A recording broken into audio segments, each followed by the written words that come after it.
We've got the training stuff for our volunteers and that kind of stuff. Our Wednesday night stuff will start Wednesday the 21st in a couple weeks. So we look forward to you being a part of that and plugging in.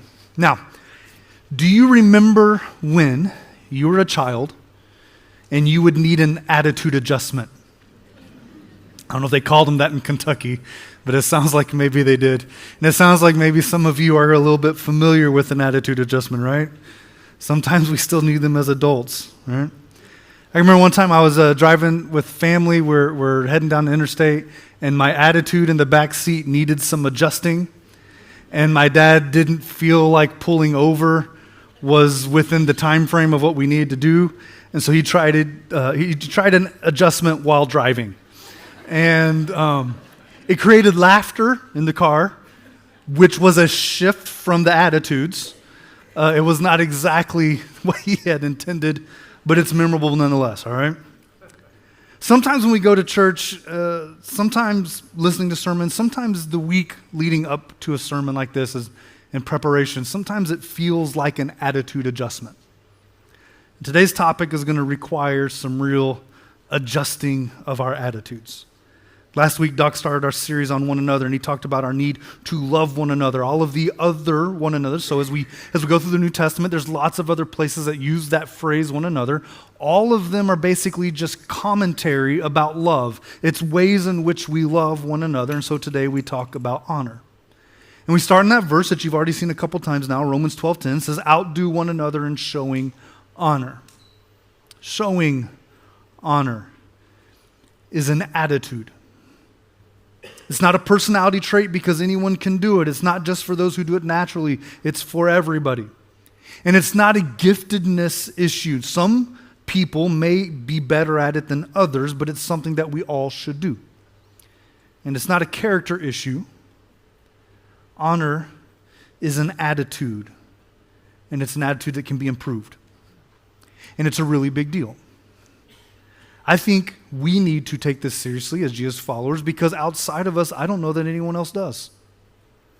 Outside of Jesus honoring others usually just kind of shifts. It takes the form of selfishness. Sometimes that even happens in the church. Sometimes honor looks like something that we do just for those that somehow it can trickle back to us, right? We honor people that we think somehow can bless us back. It can make its way back to us. But guys, if we can get this right, if we can do it in an unselfish way, if we can do it in a Jesus-honoring way, it is an incredible opportunity for us to change the world. And it takes me back to Matthew chapter 5 and Jesus preaching to this large group of people, and he tells them that his followers, his people will look like light and they'll be like salt. He says that if we do the things he talks about, that we'll be as different from the world around us as a light shining on a hill in the middle of the night. That if we do the things he tells us to do, that we'll be as different as salt in a very bland, flavorless world. And so this honoring stuff, I think it's salt and it's light behavior. And I think it's one of the most significant things that Cap City can do, that we would practice honoring one another. Now that word in Romans 12 where we started, that word honor, it's a Greek word. It looks like the word time. That's not the way you would pronounce it, okay? But it looks like that word. And it just means a prize or a value. It means respect. Certainly means honor, which is what we're focusing in on. And I like this word here, recognition. I really like that one. I think recognition is an important piece of honor. It's a recognizing the value of another person. That's in itself an act of honor, and it can be done in all sorts of different ways. It can happen in the form of gifts. It can happen in the form of words. It can happen in the form of service. And because honor is an act of recognition, this is a big idea, honor doesn't make something true. Honor doesn't make something true. It's a recognition of what is true. Honor is saying out loud, whether that's done in word or action, what is true. It's acknowledging what is true. And honor sounds a little bit like worship, because it should. The Greek word here, if you do the etymology, which etymology is a big fancy word for like word history because words change over time. If you looked at our word worship and you did the history and went back, eventually you would find a connection to this word honor in the Greek because it's the same kind of an idea. And in the Greek language, they would honor, the senators and the kings. They would consider those who were superior worthy of honor, and again, the hopes that somehow it would trickle back down to them. There's this thing called the Septuagint. It's the Old Testament written Bible part written in Greek, all right? And so you can take this Greek word, you can transfer it back over into the Old Testament, and you can see some places where it gets used there as well. And so in Psalm 29 or Psalm 96, there's this phrase that says, ascribe to the Lord glory and strength. And that word ascribe, that's the idea. It's the idea of honor. Honor is ascribing value to something, and it looks like worship, and certainly God is honored and he's given glory. The Old Testament covers a lot of different people who deserve honor. It mentions kings and the elderly and even the wealthy. And it's that word that you're familiar with in the Ten Commandments when it says to honor your father and your mother. An important question for this is, what if they don't deserve it? What if your father and mother, what if they aren't really worthy of honor? What's interesting is that there's not any caveats here. There's no contingency phrases. It just says honor them. And here's, again, just a huge idea for you this morning. Honor isn't about whether or not people deserve it. It's not about whether or not people deserve it. It's about you, and it's about your attitude. This command to honor one another isn't about becoming more worthy of honor. It's about you and your attitude, and so honor them. The New Testament keeps a lot of these same kinds of ideas. We can find this word used in a lot of the same ways. In Revelation chapter 4, you find this phrase where it says, you're worthy, our Lord and God, to receive glory and honor and power. God is to be honored. It's everywhere. Old Testament, New Testament, certainly he's central to all of it, right? And he deserves honor. But that doesn't mean that we always give it to him. There's lots of ways that we dishonor our God. And just one of the many ways, again, just one of the many, is that sometimes we misuse his name. That's another one of those 10 commandments, right? We use God's name in derogatory ways or in negative connotations. We use it in ways that are dishonoring to him. And so what does it mean to honor him? Well, it's ascribing value. It's recognizing what is true through our communication, through our actions. Honor is what is happening in this specific verse. You are worthy, our Lord and God, to receive glory and honor and power. Telling someone they deserve honor is itself an act of honor. And we can say the same thing about Jesus. In Hebrews 2, it says, you, speaking of God, you crowned him with glory and honor. And certainly we can agree that Jesus is deserving of honor and praise. But that doesn't mean that there aren't lots of ways that we dishonor him. And one of the key ones, I think, is that we just tend to ignore him. We tend to live as if he's not real. We live as if he doesn't have bearing over our lives or any sort of serious involvement in who we are. So to honor Jesus, you just do the opposite, right? Make him central to your life. Treat Jesus as if he's the guest of honor in your home. Make everything about him. Celebrate everything about him. Make him central, core to everything that's happening. Treat Jesus like he's sitting in the living room right now waiting for you to get lunch prepared. And how would you host him? That's honor. The New Testament has a long list, gives all sorts of different people who we're supposed to honor. It's not just God and Jesus, just like what we see in the Old Testament. There's a lot of them. Like wives. In 1 Peter 3:7, it says, show her honor as a fellow heir of the grace of life so that your prayers will not be hindered. This is one of the more terrifying verses in the Bible. If you dishonor your wife, it's as if God is uninterested in listening to you. And it's dangerous because it's easy to dishonor your wife, isn't it?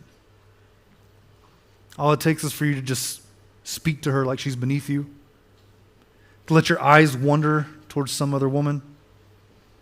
Maybe you criticize her in front of others, or even worse, you criticize her to your children. There's lots of ways to dishonor your wife, but man, there's a lot of ways you can honor her too. You just praise her. You brag about her, whether that's her beauty, her intelligence, her work, her efforts, whatever it is. You just praise her. Something like this. In fact, guys, you can steal this one, all right? It says this: charm is deceptive and beauty is fleeting, but a woman, like you can't just talk about a woman like you who fears the Lord is to be praised. That sounds really nice. It's not original to me. That's Proverbs 31:30, all right? Just ascribe value. That's all this is. Let her know her value. And listen, here's the deal. Sometimes, this is maybe controversial to you, okay, but sometimes a wife may not seem to deserve honor. Just like a father or a mother may not deserve honor. I mean, what if she cheated on you? What if your mother or your father abused you? What if they don't deserve your honor? Here's the thing, giving honor isn't about what is deserved, it's about your attitude. When you're ascribing value and worth, whether that's to your parents in your effort to honor them or to your wife in your effort to honor her, it's not about the value they're providing to you. It's about the value they have received in bearing the image of God. There is a deeper, bigger value here. And you aren't making it true because you're the one saying it to her. Honor isn't making something true. It's recognizing what is true. Your wife has value because of the fact that God has placed his image in her. And so celebrate it and cherish it. Praise it. Make a big deal about it. And if you think that sounds hard, hang on, because it gets harder. Romans 13:7 says, give everyone what you owe him. If honor, then honor. And that is simple enough, except that it's written in this passage about our governing authorities, about our politicians. It says that you're supposed to honor your rulers. Seriously. Our political figures, right? You know how easy it is to dishonor them. I'm not asking if you know. You know. It's easy. All you got to do is jump on social media. All you got to do is share an article that you just read. That you can just say whatever you want through your typing fingers, right? You can rip them apart. You can judge all you want. Just give your opinion. Dishonor is super easy. Honoring is hard. It might mean that you need to hold your tongue. Maybe you refuse to text or type or share. Honor is going to require that you begin looking at politicians as if, and like this is crazy, but like they're humans, all right? Sometimes we treat politicians like they're contestants on our favorite game show, or that they're part of our favorite team, or they're part of our most hated rival, the ones that we're supposed to either cheer or jeer. And the reality is they're humans. They're made in the image of God, and they hold value. And so when we speak of them, there should be a certain level of honor, right? Let me help you out. It might look something like this. President A has some imperfections, and so do I. They do a hard job, and I only know a small fraction of what they know. I should thank them for their service just as I would any other service member. I'll pray for them instead of criticize. That's almost laughable, isn't it? But it's honor. It's recognizing the value of a human life. And it doesn't require agreement. When you make a statement like this, it doesn't mean that you now agree with everything that they say or that they do. It doesn't mean that you approve of everything that they say or that they do. It doesn't require that they become worthy of you treating them with this kind of respect or this kind of honor. What this requires is for you to change your attitude. That's it. That worthy or not, they are still made in the image of God. They don't have to deserve your honor. They don't have to earn your honor to receive your honor. You're supposed to give it. And we can take this further. It's not just about the president.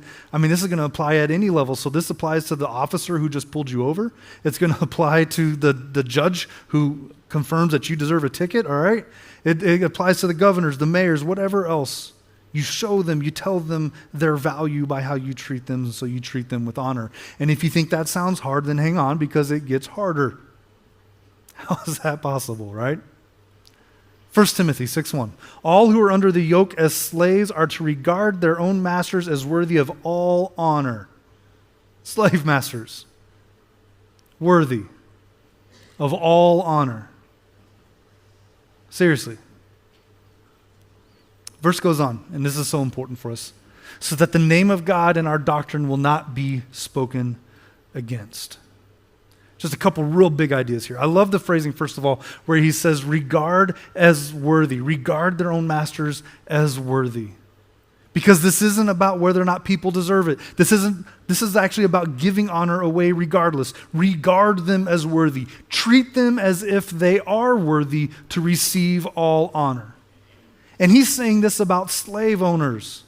Now, slavery to them is not the same as how we see slavery today, but I think what he says is true in both contexts. It was true for them, and it still holds true for us today. So why in the world would we choose to honor those who are actually despicable, who are potentially evil, who are potentially awful? Why in the world would we choose to honor people like that? I love this verse because it gives us an answer to our question why when it comes to honor. Paul says, so that the name of our God and our doctrine will not be spoken against. Paul says that our testimony is stronger when we honor, when we elevate, when we value, when we respect other people. Our story, our testimony about who Jesus is bigger and bolder and stronger, and that the world is watching, and honoring even the most despicable is attention-grabbing. There's something on the line here. It's salt and light behavior. And listen, most of us aren't slaves. I think all of us. But most of us have bosses. And it's easy to dishonor them, isn't it? You just have to talk about them behind their back, or maybe you talk back to them to their face. Maybe you just ignore their directions. Paul says you honor them. And that means that you should appreciate their leadership, that you should speak highly to them, that you should speak highly of them when they're not present. Most of you know that Doc is my boss. You shouldn't be laughing yet. All right. Doc has served Cap City for 30 years. Have you paused to consider the position that he's in? And I wouldn't blame you if you haven't. It's not hard to bypass without a second thought.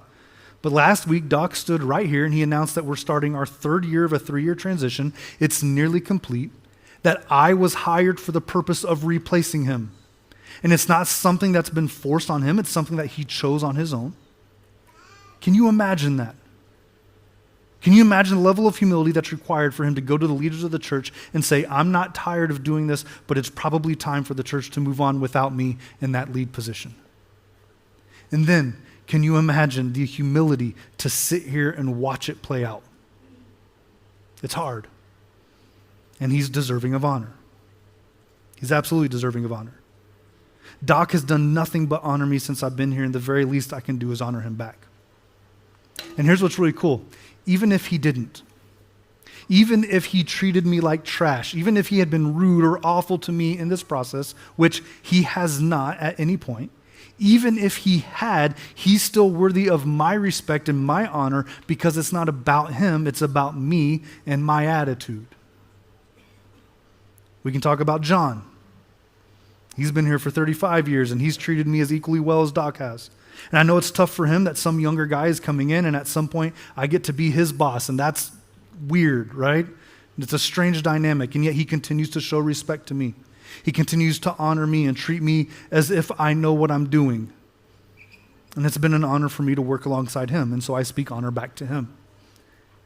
But even if he didn't, even if John wasn't worthy of honor, even if he didn't deserve it, he deserves my honor because he's made in the image of God. My honor to him says more about my attitude than it does about who he is. And there's more. 1 Timothy 5 says the elders who direct the affairs of the church well are worthy of double honor, especially those whose work is preaching and teaching. The church elders deserve honor. And they are a group that is very easy to dishonor. It's easy to complain about what the elders are doing. It's very easy to be an armchair quarterback. You guys know what that is? It's the guy who sits in his lazy boy and he's watching the multi-million-dollar athlete who's trained and worked on his body, and he's sitting there suggesting that he knows the action that the guy on the TV should have done better, or the decision that he should have made. Like, I'm sitting there, it's me, it's not some guy, it's me. I'm eating Doritos, and I think that I know what that guy should have done, right? Man, we do that to the elders so easily. It's so easy to do. Just sit back and say, if I was an elder, this is what I'd be doing. Man, it's so much harder to honor. You should thank them. You should show them. You should tell them the value that they add to this church. And because it mentions those who preach and teach, they deserve double honor. That means I have to mention Doc again. So I've mentioned him twice. That's double honor. We'll move on. Now, to our elders, listen, it takes a lot of guts to do a thankless job behind the scenes. And I'm grateful for our elders who are committed to praying over and leading this congregation. They are deserving of commendation. I appreciate them, and I hope you will too. Philippians 2:29 says you should honor men like them, which that's a very obscure four words, right? But it's in this larger passage where Paul's writing to the Philippians, and he's told them that he's sent Timothy and Epaphroditus, two other guys, to show up, and they're there to encourage the church, and the church needs to honor them. He says that honor isn't just for those leaders, isn't just for the elders, it's for other lay leaders within the church. That you don't have to be a preacher, you don't have to be an elder to be honored. And there's lots of other people who function as leaders, and they deserve honor too. And so I think of the patriarchs and the matriarchs of this church. And it's easy to dishonor them, especially for young people, because we look at them and we think that they're just a bunch of old fogies that complain about everything. But we should honor them. We should recognize that we stand on the shoulders of giants. We should show them, we should tell them their value and honor them. People like the Scott family and its many different branches here in the church. And I think of names like Bob Henson and Jim White, their service here. I think of Lisa Mackey.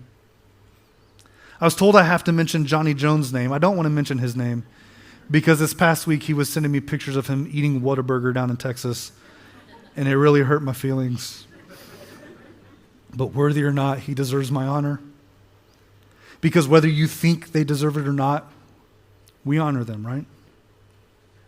1 Corinthians 12 is a passage that's written about the church and functioning kind of like a body. There's lots of different parts. And what happens inevitably is that one part of the body is going to think that it's way more important, way more valuable than the other parts of the body.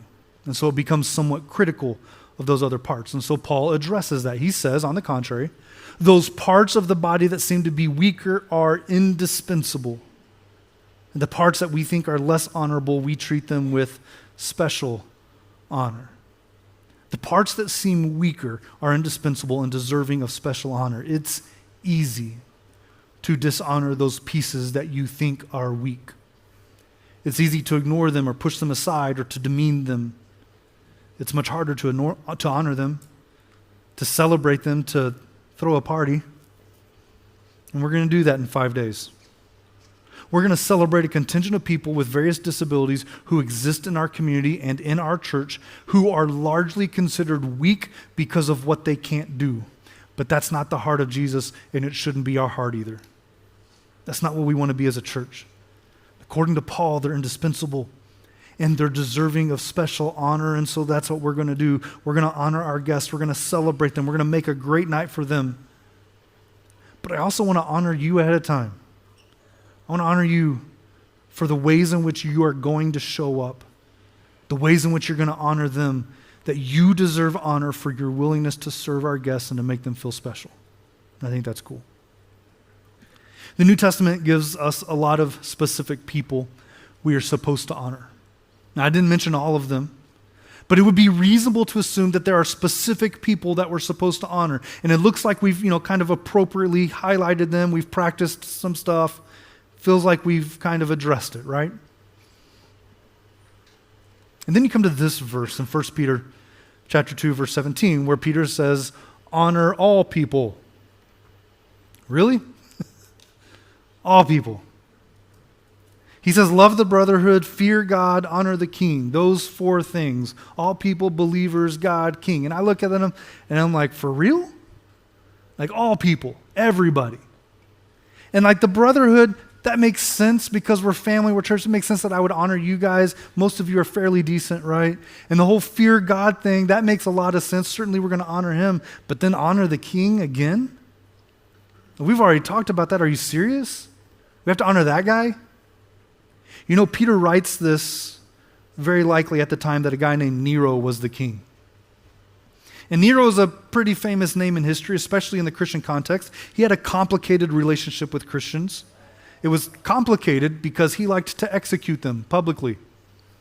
So they didn't necessarily get along. He would make shows out of it. He'd throw them on a crucifix like what Jesus experienced, or maybe he'd throw them in an arena with wild animals, or maybe he would just put them on poles and light them on fire to light his garden at night. Nero was a bad dude. And Peter says, honor him. Honor that guy. Seriously. Honor that guy. And some of you are thinking about your king, your president. And you're saying, I have to honor that guy, for real. If Peter can honor Nero, you can probably honor Biden. You could probably honor Trump. You could probably honor Harris. And then you come back to this all people part. Honor all people, seriously, all people. Even the people who are contributing to the work of Nero, right? Because you had this Jewish contingent, you had this secular people in Peter's community who didn't like Christians, and so they would out them. They would turn them into the authorities. They would tell on them to get them in trouble. We're supposed to honor those people? Yeah, all people.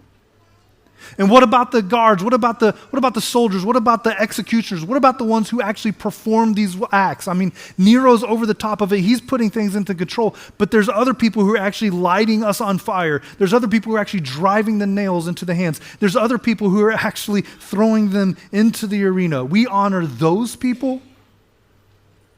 Peter says, yes, we honor all people.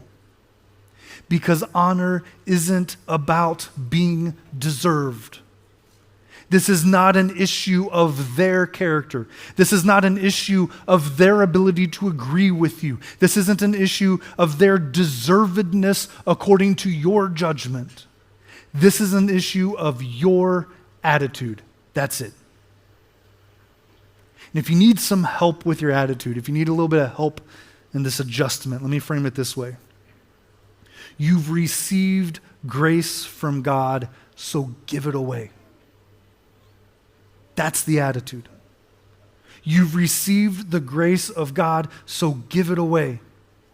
And so I give honor to Steve and to our next gen team and the rest of our staff, not because they're my bosses. They don't function as my boss, and so I don't have to honor them in that kind of a space. I honor them because they're part of that brotherhood of believers. Honor them, and I honor everyone else who's inside of this church, not just the elders, not just those leaders and names that we've mentioned previously. I honor you because you're sitting here and you qualify under this believers group, but it's bigger than that.